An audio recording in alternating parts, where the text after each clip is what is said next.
I decided to document my journey into learning how to make stained glass. As I continue my progress, I want to share what I've learned so that other beginners can learn from my mistakes, but also to encourage beginners to keep going. Or maybe not even keep going, but just to take the chance and try it. Let's talk about what I learned during my fifth project that was this cardinal. At least I'm calling it my fifth project. At this point, it gets a little murky on the numbers because I begin working on projects at the same time. This was actually a request from someone that I know, and honestly, at this point, my talents were not improving with stained glass. This project just before this one was a disaster, a complete beast when I had intended on it being just this dainty little project. So when I went into the Cardinal project, I was very discouraged. That's not to say I wasn't giving it my best effort, because even though I was discouraged, I still absolutely love everything about making stained glass. And here is what that project actually looked like, so you don't think that I'm exaggerating or being dramatic. And it will forever remain unfinished, because I'm never gonna display it. Not because I despise it or anything, I just never planned on making pieces to keep them for myself. It was originally supposed to be a gift to somebody else, but as you can see, it did not turn into what was in my head. And I was nowhere near ready to take on that project. But a little side note of encouragement before I get into the Cardinal is that this monster of a project actually led to something really cool, which is what I actually gifted the person, and you can see it on the screen now. It's based on album artwork. It'll be a totally different video, but I just want to encourage people that if you are struggling, it will all just click. But okay, let's get back into what this video is actually about, my Cardinal project. This project was when everything shifted. Not only could others see my progress, but I could see it as well, and that was a huge milestone. I cannot encourage others enough who are going to be learning how to make stained glass to record your progress, or at the very least take photos throughout the process. Having that to look back on has been such a boost of confidence that I didn't even know I needed as my journey continued into making stained glass. As you can see, when I was actually cutting the glass, I didn't think I was improving at all. Those curves really got me again. I didn't know how to use the tools, and honestly, I didn't even have the proper tools, which was not my fault. It was a giant Temu fail, which is a story for another day. The edges were really rough. I was afraid I was going to break the glass because the curves had been such a huge struggle for me, and as you can see in the piece just before this, I had actually broken one of those. But something magical happened during this project. I will say, full disclosure, I was still relying on my grinder for this one. Not intentionally though, I just couldn't quite figure out how to cut those curves. And I was just happy that I was doing it at all instead of marking it off and having to grind the entire piece. And when I say those curves gave me a hard time, I could not figure it out. Well, part of it I did figure out, and there is a beautiful moment that will come up later in this video.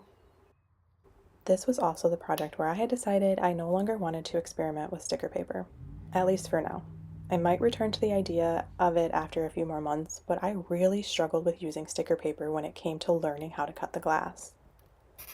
I do know that my cuts would have been messed up either way, but using the sticker paper really hindered my growth.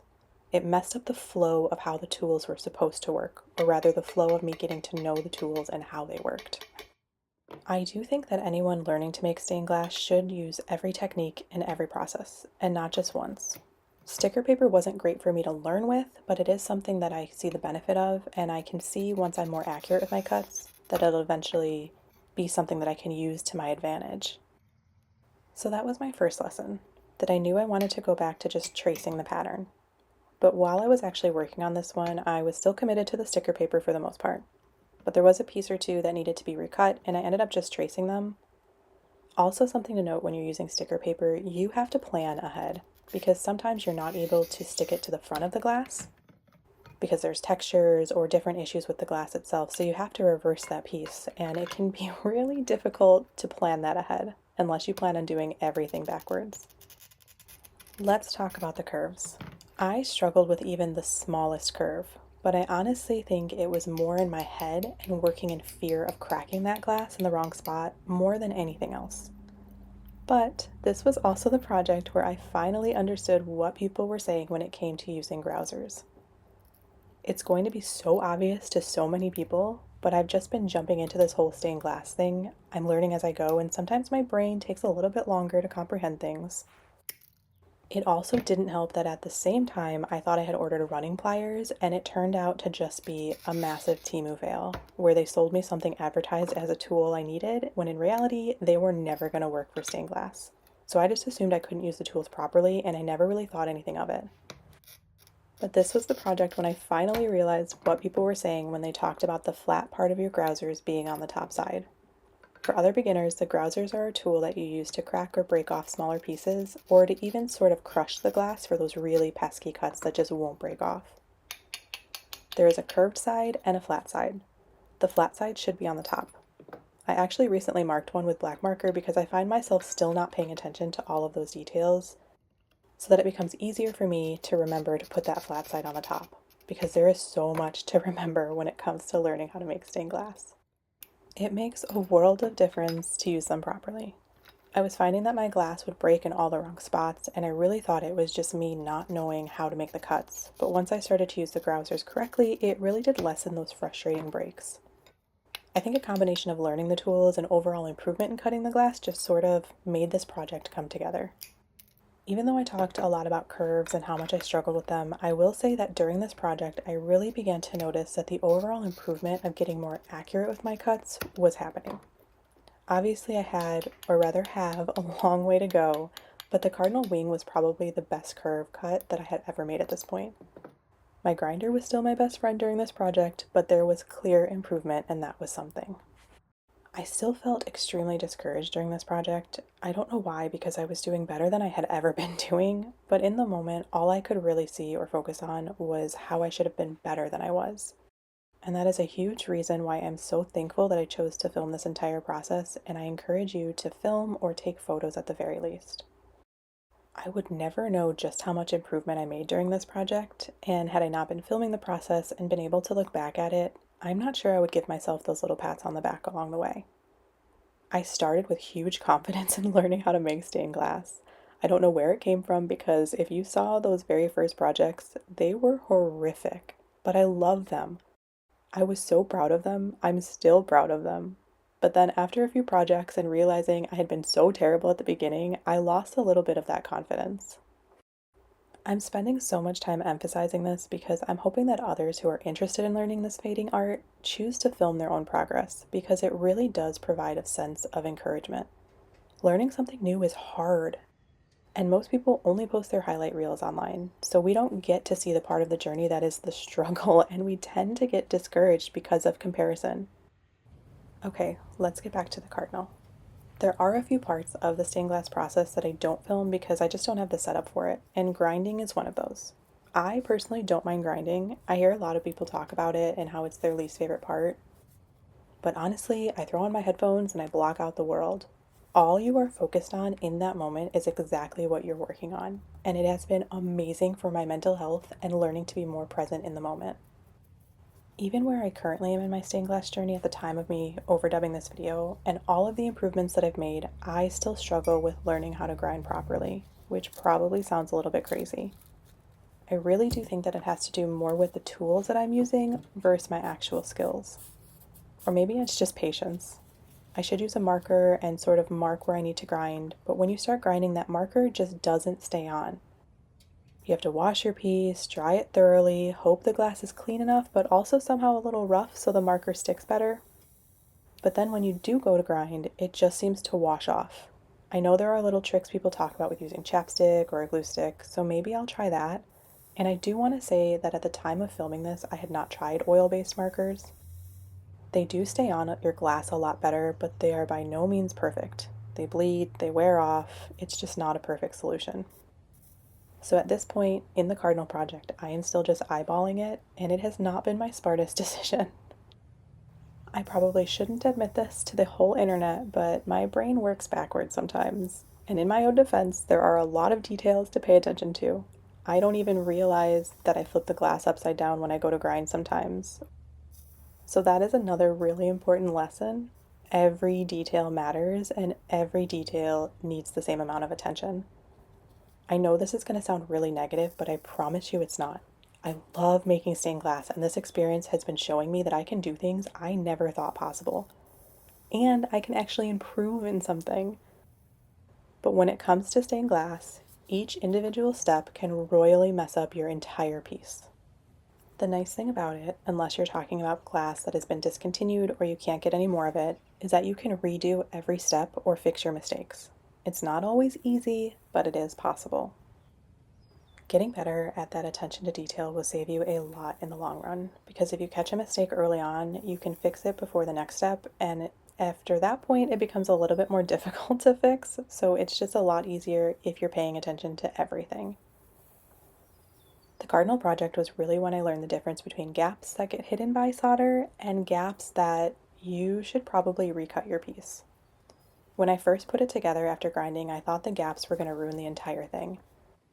Some pieces were snugly side by side, which I also thought was how it was supposed to look, and others had large gaps between them.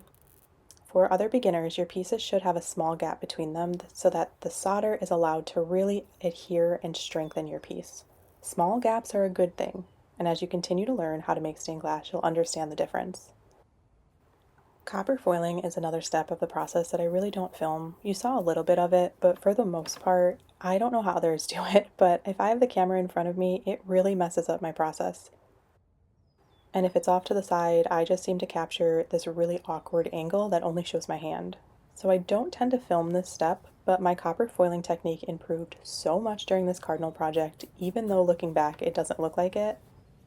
Because at this point when I'm overdubbing it, I got even better at it.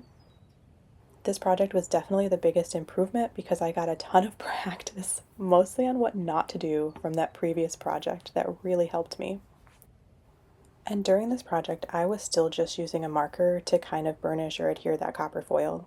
I know a lot of people never upgrade to anything else, but since this project, I actually invested a few bucks and got those burnishing tools, and I personally found a huge difference. I highly recommend adding those to the things you invest in. They're not expensive. It really helps with those textured pieces too. Here's what I do know about copper foiling. Your glass needs to be clean, and when you think it's clean, you should give it another wash and dry it so that you're really scrubbing any of that excess residue off. And your glass needs to be dry, completely dry with absolutely no residue. That includes your permanent marker or leftover sticker paper, or whatever you're using to actually clean the glass. Make sure that your piece is spotless. And then you really need to press that copper foil into your glass and smooth it out. If there's a crack, fix it. I don't know exactly what the technique is called when you put a little piece of foil over the crack and then use an X-Acto knife to remove the excess, but go back and take the time to do that. Any imperfections will be shown when you actually go to solder. And if you just can't seem to get it right and you just keep going over it and it starts to form sort of a bubble, just scrap it and start over. Peel off your copper foil and get to going again. Now, I personally haven't found a difference if my copper foil is a little bit wavy versus completely flat on the glass, but I do know that that means it's not adhered properly. Sometimes it crinkles even when it's completely pressed down into the glass, and that's okay. As long as it's really flattened against the glass, it shouldn't be an issue. But if you can feel that copper edge sort of peeling up when you run your fingers across it, you need to fix it before you solder. Because from experience, it will pull up. This was the project where you could visibly see the improvement in my soldering lines. Prior to this moment of soldering, I really was discouraged. I mean, the pieces lined up around the edges better than anything I'd made before, so I knew there was improvement there. But I was so focused on the gaps in the leaves that I didn't acknowledge my own growth. But once I started to solder and my lines were smoother than they had ever been and had sort of just that beveled look to it instead of being flat, I could really see the progress. As I'm recording this video, I'm working on another project and actually learned, thanks to the kindness of strangers on the internet, that I need to increase the heat of my iron and use less solder to really clean up my lines. So although you won't see it in this video, I will be testing it in my next project, which I think is going to be the corgi backside. But as far as this cardinal project went, I was really proud of the improvement I could see. I could tell that I was becoming more comfortable with every step of the process, which on one hand was great, but on the other hand, I began to compare my pieces and cringe at the idea that my first projects were so good. But we live and learn. It's all a learning experience, and no one is going to be perfect when they first start something new.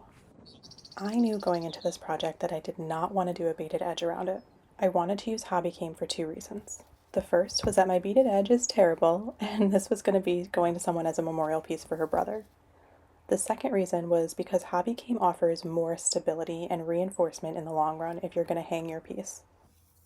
I bought HobbyCame and was so excited to try it, but as I was getting ready to attach the HobbyCame for the very first time, I learned a very important lesson.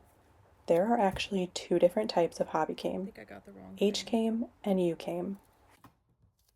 H-Came is what you would use if you were working on a more of a lead piece for a window or a heavier piece. It's a different process, but basically instead of the copper foil to solder your piece together, you would put H-Came in between the glass to hold it together and only solder those hinge points or where they met. U-Came is what you would use around the edges because it doesn't have those two openings. U-Came is flat on one side and concave on the other side where the glass would rest inside. I am so thankful that I have a friend who makes stained glass and has been making it for decades, because when I realized that I got the wrong thing and she explained the difference to me, she let me raid her supplies so I could grab some U-Came and finish the project. Shout out to Crystal for being the real MVP in my stained glass journey and always coming to save the day. I like to call my HobbyCame a happy little mistake because throughout that experience I also learned that there are different thicknesses of U-Came. Had I just ordered it online, I would have gotten the thicker version, which is nothing but a personal preference, but I really like the thinner U-Came. I think it's the 5/64 inch thickness. And I do want to preface by saying I like this thinner one because I'm making such smaller pieces. If I was making anything larger, I would definitely prefer that thicker style. I do have another video about how to actually attach the U-Came, so I don't want to spend too much time talking about that actual process, but I absolutely love U-Came to finish a piece. The highlights of what I learned on my very first attempt, without knowing anything other than what my friend told me, were this. Know ahead of time that you want to attach a border and don't go to the edge with your solder. This is going to save you so many headaches, as I would learn with my next project.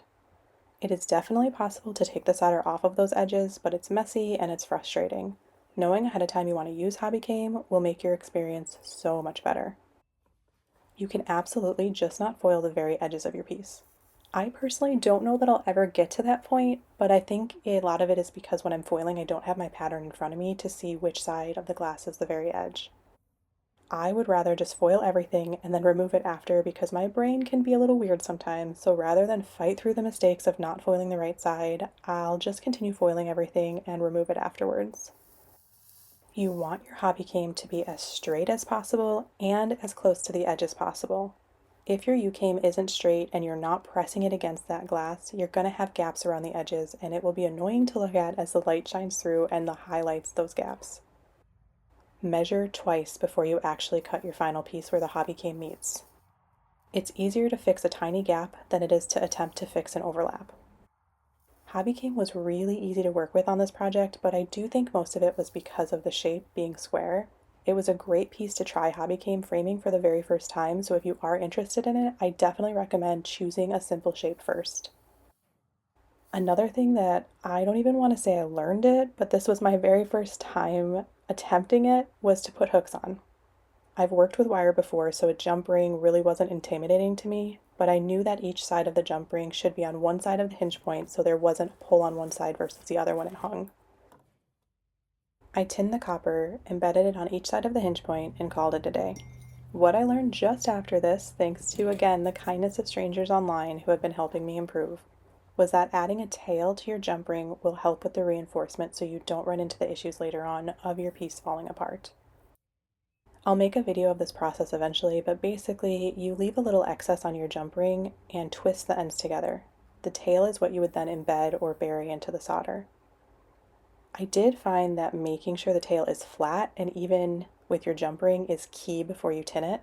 Some people buy tinned copper, but if you're like me and you tin it yourself, just make sure that it's as flat as possible, because that will save you headaches and random bumps on your solder line when you bury that jump ring. When it came time to patina, in the project before this, I did learn the importance of making sure to prep your solder first. Clean it, and when you think that flux is all off, clean it again, before going over it and sort of scrubbing a magic eraser on it and washing it again. You will absolutely see a difference in prepping your solder versus doing nothing. During this project, I was still using Q-tips because that's what I had learned with. But since this, I've started using a toothbrush to sort of scrub that patina on. There was a huge difference in using the Q-tips and using the toothbrush. The toothbrush allows for more even distribution, and it was a lot easier to get into those nooks and crannies. I do wish that I would have allowed the patina to dry a little bit more before I washed the piece again, or I should say rinsed the piece again. I don't know that it would have really made a difference, but I felt like the patina became slightly duller after I had rinsed it. This piece was also my very first time in sealing stained glass in wax, and it is a step that should not be skipped. The biggest thing I'm going to say is don't be like me. That little pad that it comes with is too abrasive, which I didn't know at the time. Use something sort of like a microcloth or something softer when applying your wax. Honestly, I found that just wearing vinyl gloves has allowed more control, it's soft enough, and it really allows you to kind of cover all of your surface areas, so that's what I've switched to. And apply the wax once your patina and the rinse off is completely dry. Overall, this was a project where everything just seemed to come together. You can see that I still need improvements, but there is no denying the progress in this project. As they say, practice makes progress. Let me know what you think and if there's any design you'd like me to make next.